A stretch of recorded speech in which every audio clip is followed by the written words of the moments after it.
Have you ever tried growing enoki mushrooms?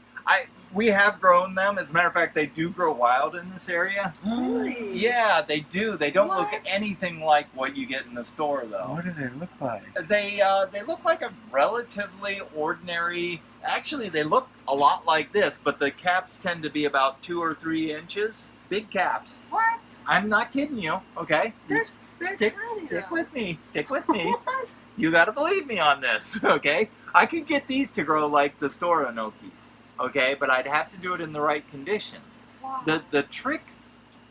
Let me finish with the wild mushroom enoki. It's what we call winter mushroom around here. It tends to grow on elms, dead elms, in low areas, and we do have clusters down along Killbuck. I see them periodically, and they grow like in the middle of winter, real cold weather. Very unusual. The way they get them perfectly white and with the tiny caps and really long stems, they actually do them in bottle culture. Okay, not these great big columns, Okay. but I've in seen them little in bottles. jars. Yeah. Okay, Broken. but and ordinarily that's not a big difference from this, except for they just put a little like a filter patch on top, let it colonize all through the sawdust, or a lot of times they do that on a real strong grain mix because it likes a lot of nutrition. But that's neither here nor there. It just allows it to be a little more productive.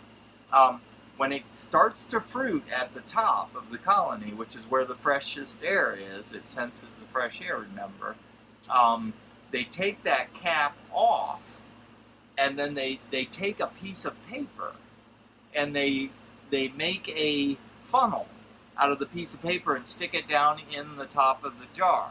Now, why would they do that? Can't imagine, right? No. Okay. What? Okay, well, think what the paper would do. First of all, it would block the light somewhat, which is not a real problem, but probably helps to keep them white so they don't develop the pigments, because it is actually a fairly dark mushroom in the wild, too. It's not white. But the other thing it does is the mushrooms are using up oxygen, which is O2, and they're releasing carbon dioxide. Those are the main gas exchange, okay? Carbon dioxide is actually heavier than air because it's a heavier molecule. CO2 is obviously going to be heavier than O2, and I think it's even heavier than N2, which is the bulk of our air. So what happens is, if you leave it in really still air, that funnel of paper fills up with carbon dioxide. And the mushroom won't open its cap up. It won't put energy into opening its cap and developing the gills until it thinks it's out in the open. Because the way mushrooms form in the wild, and this comes from being a wild mushroom hunter before I grew, is they normally actually don't form on the surface like this. As a matter of fact, you'll see that the baby mushrooms actually form inside under the plastic and then push out through the opening. Right. Okay?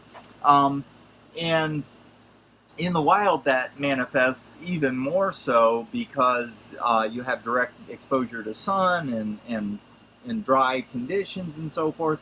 They usually form under the bark, where the moisture is retained better, not out on the surface of the bark, because the mycelia can't really live out there because of the hot, dry cycling. The mushroom actually has to push through the bark before it opens its cap. And it can tell if it's, grown out into a void or is still under the bark based on how fresh the air is. So it'll keep growing stem, and some of them grow them like a ball until they explode the bark, and some of them grow real long snaky stems trying to find a crack to get out of. The Enokis finds the crack by growing a long snaky stem, and then when it gets to the fresh air, it will open up its cap. But they pick it before it opens its cap to make that special form of mushroom. Isn't that cool?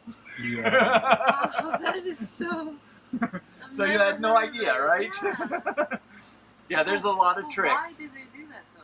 Why don't They do just... that because enoki is actually a fairly flavorless mushroom. It doesn't have a strong Right. flavor. It's mostly grown for its texture. It's got that unique sort of crunch, and that's mostly in the stem.